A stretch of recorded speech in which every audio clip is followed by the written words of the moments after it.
Hello, ladies, and welcome back to another podcast talk.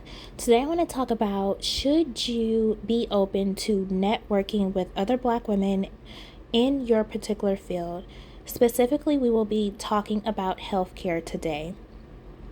The healthcare industry has opened so many doors for myself and for many women that I associate with. And honestly, I can tell you, had it not been for a Black woman who was also my professor, allow the doors to open for me, I would have had a lot of trouble getting my foot in the door when it comes to the hospital.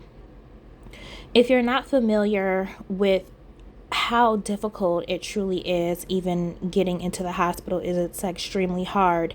When it comes to healthcare, it truly is about who you know. Unfortunately, sometimes it's not about always what you know, but who you know. Starting off in community college, I took a particular course that helped me to bridge to my surgical technology program. When I was in community college, I started off, in the sterile processing program. The sterile processing program was approximately 1 year where we learned instrumentation, we learned about sterile technique, and just overall how to process instruments for the OR. It was a stepping ground as well as a stepping stone in order to lead my path into surgical technology. And it really gave me that good support and confidence starting off in sterile processing. My professor for the program was a Black woman, and what I found about my particular situation was the fact that I was able to develop a mentorship with my professor, which ultimately led me into being hired into my first position in sterile processing at one of the best hospitals in the state that I do live in. I never realized how developing a tight knit relationship with your professors, especially if those professors are Black women, can really lead you into very higher positions that you want to be in. She taught me so much during that time. To this day, I still keep in contact with her. I can get hired at any hospital of my desire in the state that I live in because that is how much pull she has in certain surgical departments, which I am very thankful for. Another young lady that I recently spoke to, I told her my story, and I want to tell Black women this. It doesn't matter if you're my age or younger. Please get comfortable and develop a relationship with your professors who are Black women, because trust and believe, a lot of these Black women who are in these teaching positions, they are there for a reason. They probably know that the majority of their class is going to be consumed with a lot of young Black girls who want to strive to take themselves into higher positions and careers and certifications. And my teacher herself actually stated this once in class, and she brought up the fact that the majority of her class and the majority of these programs that she taught at community college was always filled with more Black women than there were young Black men. This is something that she's always noticed throughout her teaching career, which is also one of the reasons why she constantly took on mentorship when it came to her students who were Black females. And like I said, our relationship, she's taught me so much. Also, with the help of my professor, when it came time for my first interview at one of the best hospitals, that is very well known. I'm not going to say the hospital name or the state. But when it was time for my interview process, my professor was actually part of my interview. She was one of my interviewers. So, a lot of times, this is also another thing that you need to get used to doing when you climb the corporate ladder or especially the healthcare ladder. When it comes to the interview process, a lot of times you're not just going to have one person in the room. You could be interviewed by two, three, or four people. I was interviewed by four different leaders at the same time in the same room. And you know what? I didn't feel intimidated. I felt really confident and I felt really great because I knew that my professor had gave me the confidence and also the mental tools to be able to feel confident on this interview because again, she also allowed me the opportunity of staying after class 2 to 3 times a week after the actual program and allowed me to tutor other students. And that also gave me additional knowledge as well as confidence when it came to my instrumentation and knowing the ins and outs of sterile processing, also being a scrub tech as well. You have to realize that a lot of your professors have many sources of information. They have pull in different facilities, they have pull in different departments of the hospital. And this is why I encourage you develop that relationship with your professor. Develop that relationship also especially with some of your black female coworkers. Now, I do understand that there is a stigma, and yes, you do have to be very careful about how you choose to socialize, not just with women, but with your coworkers, period, in the workplace. But listen, this is what I actually do myself. Now, I do travel for a living. I get paid to be, excuse me, a traveling scrub tech. Each facility that I am paid to go to, I use that as an opportunity. I use my traveling experiences also as a tool to network. That's the great thing about being a traveler is the fact that it gives you so much opportunity to network with the regular 9 to 5 people at these facilities. So it's all about knowing how to socially go into these places without not coming off a certain way because you have to remember the regular 9 to 5 people, they know that you're getting paid twice, probably 3 times more their regular salary. So a lot of them are already in their feelings, or honestly, they may feel a little salty. But it's all about your approach. It's all about how you come off to people when you're a traveler. So, with that being said, let me make my point. My point is this: I have been doing this for a number of years, so I have learned how to navigate and I have learned how to socially present myself to the regular 9 to 5 workers in order to gain those relationships to get me access to different people, get me access to different opportunities and lead positions. I have been a lead tech plenty of times in different facilities. I was able to get those positions because of what networking and how I socially presented myself.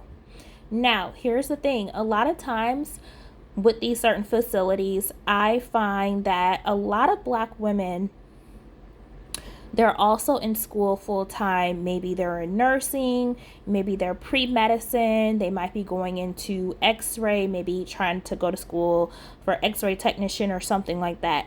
Also, I want to do a video specifically about that as well on a later day. However, the point is this: I recognize certain black women who are trying to expand their education when I get the opportunity to go to these facilities. So I know how to socially represent myself in a way to befriend them. We don't have to be best friends outside of work. You do not have to do that, but you do have to understand and know how to befriend certain black women at work, especially if they may be on the same educational path as you, or especially when you know that they could probably gain you access to different opportunities. Your manager or your nursing manager might be a black woman at your facility.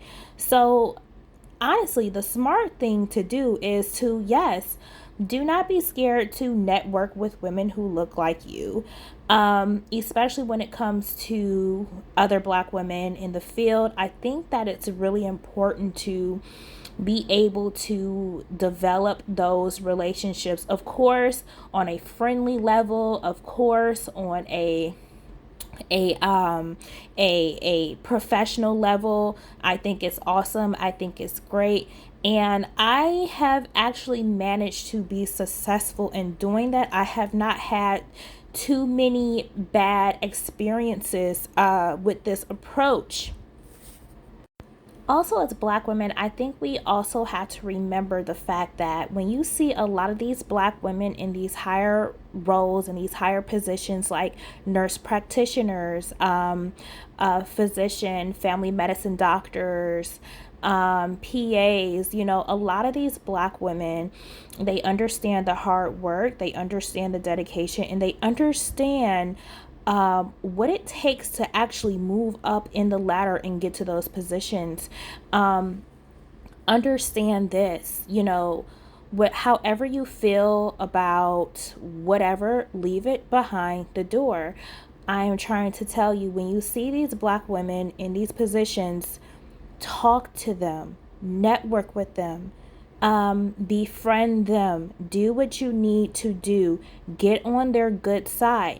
Because I think we oftentimes forget that, again, these black women in these high ranking healthcare positions, um, they're not there for no reason. They have these positions because they want to be there.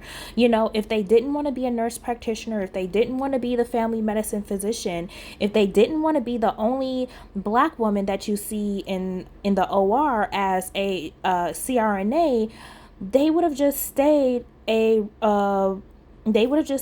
nursing and maintained their associate's degree, or they would have just stayed, you know, uh, even like myself, a surge tech, which I don't plan to just stay a surge tech. I am actually pre medicine as we speak.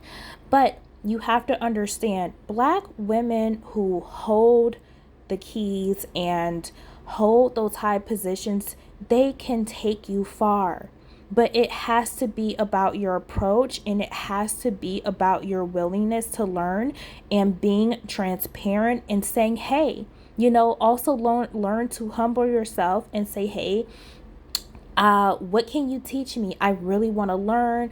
I would love to learn how to gain opportunities. Put yourself out there. If you don't learn to put yourself out there to other black women in these higher positions that you see every day at your healthcare jobs, then you're not going to know the opportunities that you could have grabbed right then and there. You want to know why? Because your homegirl that you don't speak to every day, that's probably working in dietary in the hospital, guess what she's doing? She's not being shy. She's opening up her mouth, she's speaking, and she's being friendly, and she's not intimidated or scared to say hi to the only black woman that she sees sitting in the physician lounge. Or you have your other homegirl over here that is being a housekeeper or whatever in the hospital. She's not scared to open her mouth and say hello to the black woman that she sees sitting in the physician's lounge on her break in between surgeries, because she wants to gain access, because she doesn't want to stay in that position forever. She doesn't want to stay in housekeeping forever. She wants to move up. So she's going to stick her neck out there and speak to that woman every single day that she goes in there and cleans that doctor's lounge while they're in there eating. So, my message is this: don't be scared to put yourself out there to other Black women on your jobs, especially if they are in a position where you want to see yourself at in 10, 15 years.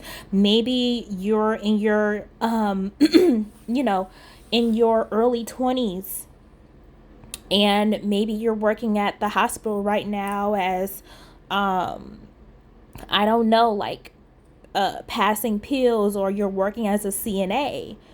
Don't be scared to open your mouth to that nurse practitioner. Like, maybe, if you guys can catch the same lunchtime, open your mouth. I'm telling you, you have to put yourself out there, because you would be so surprised how many black women actually want to help you. They actually would love the fact that you're coming to them, asking them questions and saying, hey, I want to get where you're at.